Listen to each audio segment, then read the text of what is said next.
함께 목소리를 내주이소.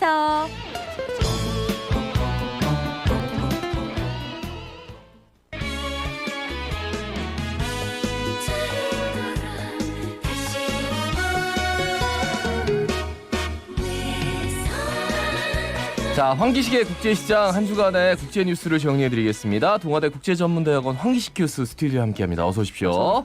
안녕하십니까? 예, 스튜디오 참 오랜만이십니다. 아, 예, 그래. 저희가 됐습니까? 3단계 완화되면서 우리 게스트들 출연자진들이 이제 스튜디오에 와서 좀 생생하게 전해드리게 됐습니다. 좀 더 나아지면은 좀 더 많은 것들을 좀 해볼 텐데.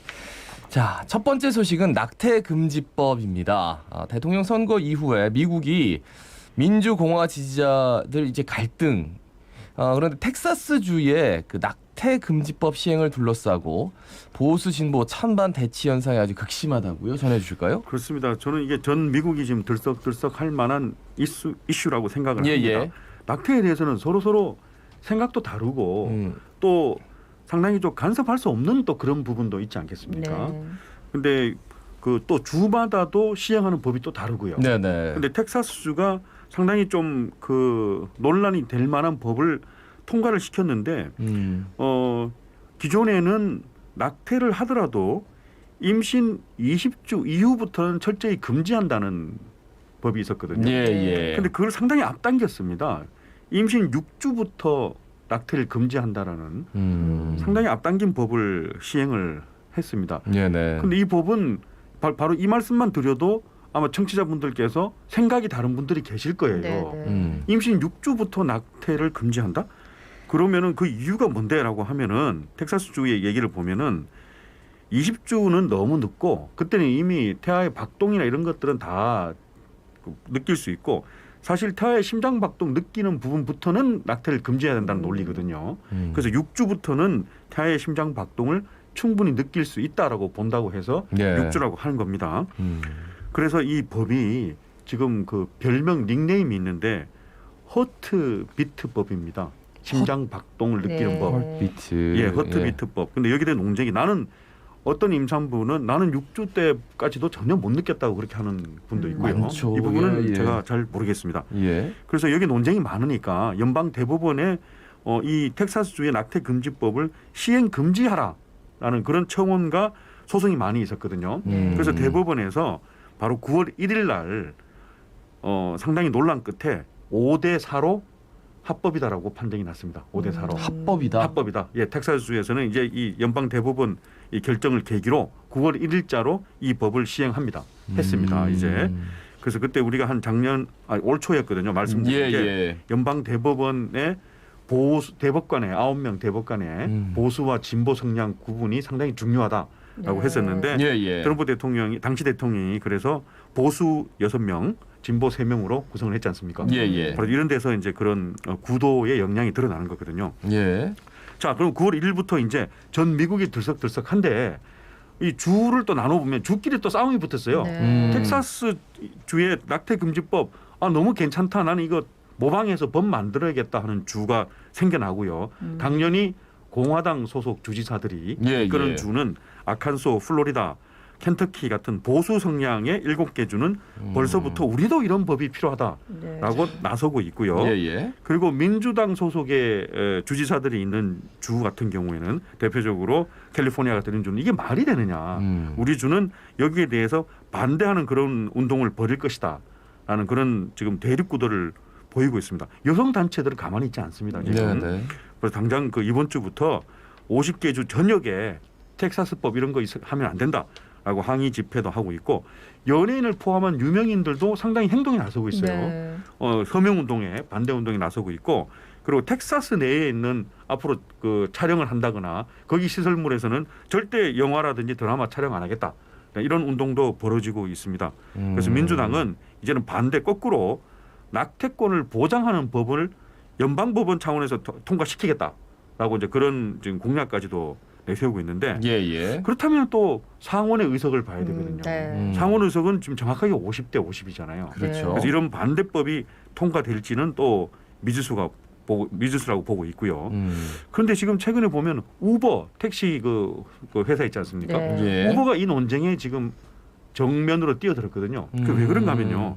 이 법을 조금 더 봐야 되는 것이 이 6주 이후에 낙태를 또 시도하는 사람도 있지 않겠습니까? 네. 네, 그런 경우에는 철저하게 징계하고 벌금을 부여하거나 여러 가지 그 벌칙을 내린다는 게 있거든요. 예, 예. 그래서 그 임산부를 6주 넘은 임산부를 낙태를 도와준다거나 아니면 낙태 시술을 도와준다거나 아니면 그 시술비를 좀 지원해 준다거나 아니면 택시 기사도 낙태하러 가는 임산부를 이렇게 운송해 준 경우도 있지 않겠습니까? 네. 운전해 준 경우. 그런 경우에 전부 처벌한다는 법이 포함되어 있거든요. 예, 예. 그러면 우버가 뭐라고 했냐면은 우리 소속 택시 기사도 그런 일이 생기지 않겠느냐.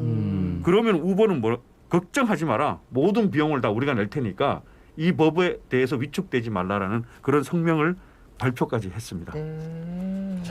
이게 굉장히 처음에는 뭐 이슈가 될 거다라고 시작했지만 결국 이렇게 불똥이 막 여러 군데 튀는군요. 여러 군데 튑니다. 예. 아니 근데 손님이 탔는데 뭐 낙태하러 가는지 물어보고 태울 수도 그러니까, 없는 문제고. 그러니까 약간 좀 봤는데 병원 가자 그러면 덜컥 겁이 날 것 같아요. 그러니까요. 예. 이런 경우도 생기거든요. 그럼 텍사스에서는 불법이지만 네. 텍사스 옆주로 가면은 괜찮을 수도 있잖아요. 네, 네. 그럼 택시 기사한테 솔직히 말할게 내 텍사스 옆주의 병원에 좀 데려다 달라 이렇게 하면은 그 택시 기사는 인지했을 수도 있다라는 거죠. 네. 그러니까 인지했으니까 텍사스법으로는 예, 처벌한다 이거죠. 예. 아, 근데 이거는 좀 여러모로 논란이 앞으로도 많이 생길 것 같다는 너무 생각이 크게 논란이 드네요. 될 것 같은데요. 다음은 이제 16년간 독일 총리직을 수행한 앙겔라 메르켈 이번 달 하순에 퇴임을 앞두고 이제 외신들이 지금 뭐 업적 평가 분문을 이루고 있다고 해요. 그렇습니다. 9월 26일 날 이제 총선이 있으니까 예. 거기에 출마하지 않겠다고 했으니까 자진해서 이제 퇴임을 하는 겁니다. 이제 한 20일 정도밖에 안 남았기 때문에 유럽 지역의 언론들도 계속해서 이 뭐 퇴임 특집이라고 할까요? 그런 분석을 하고 또 미국에서도 상당히 분석을 하고 있고 중국에서 상당히 또 민감하게 네. 반응하고 있습니다. 예, 예. 중국은 왜 민감하게 반응하냐 하면은 메르켈 총리가 유럽 국가 중에서 가장 친중적인 대표적인 정치인이었거든요. 예, 예. 그래서 국내에서는 독일 국내에서는 메르켈 총리가 이 부분은 상당히 비판받은 적도 있습니다. 야당이죠. 3인당하고 녹색당 같은 그런 경우에 아니 메르켈 현직 총리는 왜 이렇게 중국 관련, 차이나 관련해서는 유화적이냐. 그 홍콩 인권 문제라든지 신장 위구르 문제 같은 이런 경우에 대해서는 적극적으로 유럽의 대표 정치인으로서 비판 성명 같은 것도 발표를 해야 되지 한마디도 하지 않는다. 이런 비난을 많이 쏟아부었거든요. 예, 예. 그런데 메르켈 총리 후임으로는 지금 야당 3인당하고 녹색당 연합이 집권할 가능성이 많아 보이거든요. 그러면 중국 입장에서는 상당히 민감할 수밖에 없겠거든요. 네네. 우리 그 친중적인 유화적인 정책이 아니라 강경한 정책이 나오겠구나라고 예상하니까 메르켈 총리의 업적이나 후임자에 대해서 관심을 많이 가질 수밖에 없고 메르켈 총리는 사실 독일의 첫 여성 총리이고 그렇죠. 첫 동독 지역 출신 총리입니다. 그다음에 16년 집권한 최장수 총리입니다. 그래서 파이낸셜 타임즈, 영국 파이낸셜 타임즈는 예. 메르켈 세대의 지금 10대 독일의 청소년들은 이런답니다. 총리? 그러면 메르켈. 다른 사람은 아무래도, 총리가 될 수 없다. 우리 그렇죠. 어릴 때 마치 우리 비슷한 얘기 하지 않았습니까? 네. 대통령은 누구고 이렇게. 네. 예, 예. 그래서 벌써 16년이 됐느냐. 너무 충격적이다. 그래서 이번에 정말 변화가 있으면 좋겠다. 그런 그 분석을 많이 하고 있고 유럽 지역의 언론들은 지난 주말에 쭉 보니까 대체로 이렇게 보도하는 내용이 비슷합니다. 평가가. 첫 번째는 칭찬이죠. 네. 양보와 경청의 정치. 상당히 좀 겸손한 그런 네, 정치인이었거든요. 네. 그 중도를 내세우고 독서를 퍼붓지 않고. 그래서 근데 이게 좋게 보일 수도 있지만 독일 지역에는 이런 신조어가 있어요. 메르켈이라는 단어에다가 뒤에 n을 붙여서 메르켈른이라는 그런 신조어가 이 동사로 쓰이는데 이게 무슨 뜻이냐 하면은 말없이 생각만 하다라는 동사로 쓰이거든요. 그러니까 우유부단하다라는 동사로 쓰이는데 그래서 이그젠플로 예를 들어서 Hey you always 메르켈른 이러면은 너 메르켈 했네. 너는 맨날 말만 너 그렇게 메르켈하니? 네. 생각만 하고 행동도 안 하고 그런 뜻으로 쓰인다는 거죠. 네. 근데 늘 그렇게 겸손하고 우유부단하지는 않고요. 그러면 16년 동안 있었겠습니까? 그렇죠. 예. 주요 이슈에 대해서는 상상을 초월하는 강력한 추진력을 발휘를 했거든요. 논란이 있었는데 독일에 원전 17개가 있었는데 이 17개를 모두 다 폐쇄시켜 버렸습니다. 네. 네, 예. 이거는 상당한 추진력이었거든요. 예. 동성혼도 합법화 시켜 버렸고 140만 명 난민을 수용했거든요. 예, 예. 이거는 국내에서도 반대 여론이 있었지만 엄청났죠. 주변국 유럽 전체에서도 어떻게 독일 한 나라에서 140만 명을 수용하면 우리는 네. 어떡하란 말이냐 이런 비난들이 많이 있었거든요. 그런데 메르켈은 시끄러운 소리 하지 마. 우리는 더 받았으면 더 받았지. 난민 140만 명은 최소 규모다라고 받아들였습니다. 그다음에 코로나 봉쇄도 독일 우리 틈틈이 말씀드렸지만 유럽 지역에서도 가장 최고 잘했죠. 고강도 봉쇄 정책이거든요. 네. 이 부분도 데모도 많았고 그랬잖아요. 강행을 했습니다.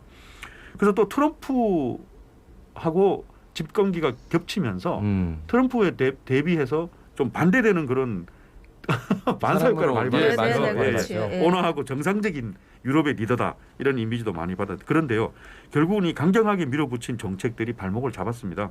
봉쇄가 너무 장기화됐고 네. 여기에 대한 반발이 심했고 그리고 원전 17기 모두 폐쇄하니까 에너지 부족 현상도 상당히 있었거든요. 예, 예. 그리고 난민 반대 여론 같은 게 지금 야당에게 상당한 지지율을 양보하는 네. 네, 네. 그런 효과가 있었다고 저는 봅니다. 그럼 하여튼 남은 것은 이제 20일 정도 총선이 남았는데 집권 기민당은 20% 지지율밖에 안 되고 예, 예. 야당인 사민당하고 녹색당이 합치면은 거의 40% 넘어가는 그런 지지율을 보이고 있습니다. 근데 참 기민당에서 이런 정책을 추진하는 총리가 나온다는 게 어떻게 보면 보수잖아요. 네. 보수죠. 예, 예. 그러니까 사민당도 아니고 하여튼 16년의 집권.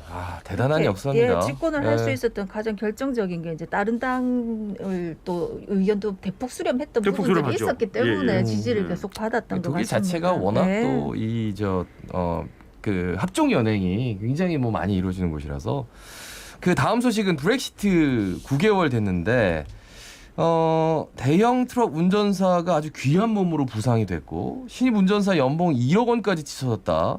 슈퍼마켓에 물과 우유가 사라졌다. 이게 무슨 얘기입니까? 아유, 브렉시트 이거 영향이 이런 식으로 나올 줄 알았습니다. 1월 1일 날 완전히 실행됐잖아요. 네. 지금 한 9개월 정도 됐는데 브렉시트 효과 지금 분석이 나오고 있는데 여러 분야에 있어서 영향을 미치고 있어요. 근데 가장 크게 지금 피부로 느끼는 게 바로 이 부분일 겁니다.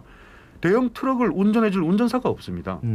즉 그 유럽 연합에 포함되어 있었을 때는 값싼 노동력들 예를 들면 폴란드 출신이라든지 저 헝가리 출신 이런 그 외국의 값싼 저렴한 노동력이 영국에 들어와서 운전을 해주고 이런 험한 일을 해주는 거에 대해서는 전혀 그 소중함을 몰랐던 것이죠. 예, 예. 그런데 막상 다 빠져나가고 나니까 이런 일이 생깁니다.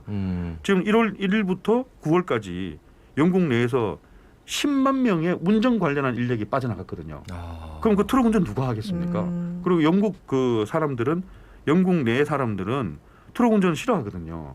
이 험한 일이라고. 예, 예. 네. 그래서 이제 그 소중함을 몰라가지고 이제서 이제 너무나 운전 인력 부족 현상이 생기니까 영국 회사에서 당황을 해가지고 우리 운전 처음에 신입으로 운전기사 운전대만 잡아주면은 네. 연봉을 6만 7천 파운드 드릴게요라고 했거든요. 이거 제가 확인했습니다. 지난주 확인해보니까 6만 7천 파운드. 약 9,700만 원입니다. 1억 원입니다. 와. 그런데도 사람을 못 구한다는 거죠.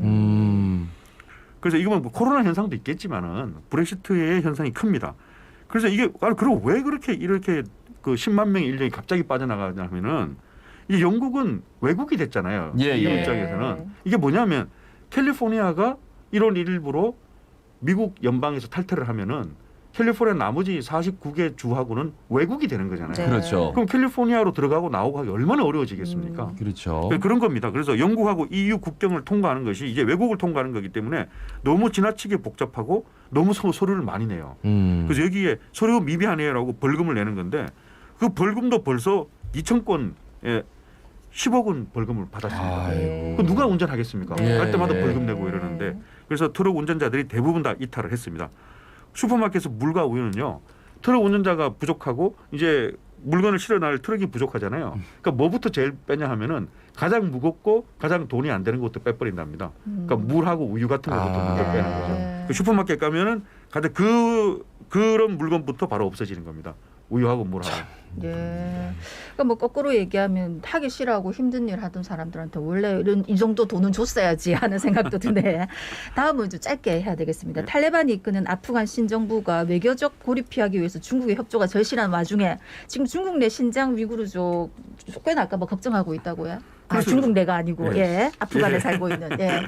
중국 내에 신장 위구르 자치구도 있지만 예, 예. 네. 거기를 피해서 인근 국가로 그 피난 간 위구르족들도 있거든요. 네. 그럼 이제 아프간에 거꾸로 살고 있는 위구르족들이 있는데 3,000명 정도 됩니다. 네. 그 중국하고 관계 개선이 되면은 대표적으로 3,000명 정도의 위구르족들, 그러니까 어찌 보면 중국 난민이죠. 네. 아프간에 살고 있는 중국 난민을 중국으로 돌려보내는 거 아니냐 예, 예. 이런 우려가 있습니다. 그동안에 그런 사례가 있었거든요. 이집트하고 사우디아라비아는 중국하고 관계 개선을 위해서 한 400명 정도의 위구르족들을 다시 중국으로 송환시킨 네. 그런 사례들이 있었거든요. 이게 지금 재현되는 거 아니냐라는 그런 우려를 하고 있습니다. 이게 송환되면은 굉장히 좀 탄압을 받을 수도 있는데, 그죠? 예.